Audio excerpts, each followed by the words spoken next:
ఇంకోండి ఒక tea glass దాకా తీసుకోండి. కప్పు పెరుగు అనమాట కొలత పెరిగి పచ్చడికి. చట్నీ చేద్దాకి ఒక్కోసారి టైం ఉండదు కదా, రసమండప్పుడు ఇలా చేసుకోండి. పండు మిరకాయ పచ్చడి ఇది 2 చెంచాల దాకా వేసుకుంటే సరిపోతుంది.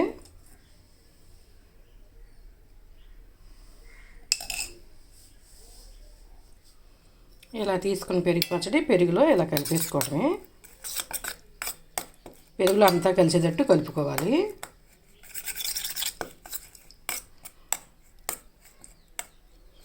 పెరుగు ఎక్కువగా ఉండాలి, కారం తక్కువగా ఉండాలనుకుంటే చెంచాన్నర తీసుకోండి స్పూన్తో. పిల్లలకి పెట్టాలంటే చెంచాన్నర తీసుకోండి. పెద్దోళ్ళు వేసుకోవాలనుకుంటే 2 చెంచాలు వేసుకోండి.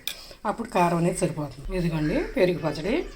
ఇదిగోండి టీ కప్పు దాకా తీసుకుని కలిపాను నేను 2 చెంచాలు వేసి.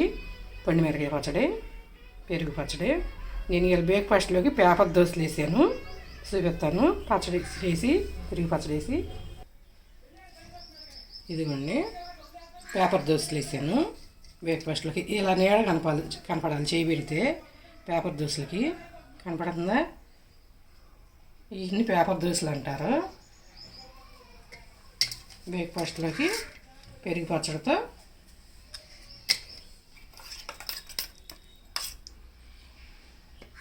Paper dosa breakfast.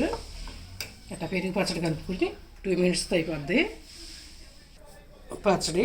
చట్నీ చేసుకునే టైం లేనప్పుడు ఇలా చేసుకోవచ్చు. కాంబినేషన్ పెరుగు పచ్చడిలో పేపర్ దోశలు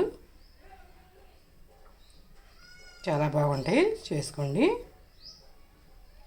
సపోర్ట్ చేసి అందరూ సబ్స్క్రైబ్ చేసుకోండి.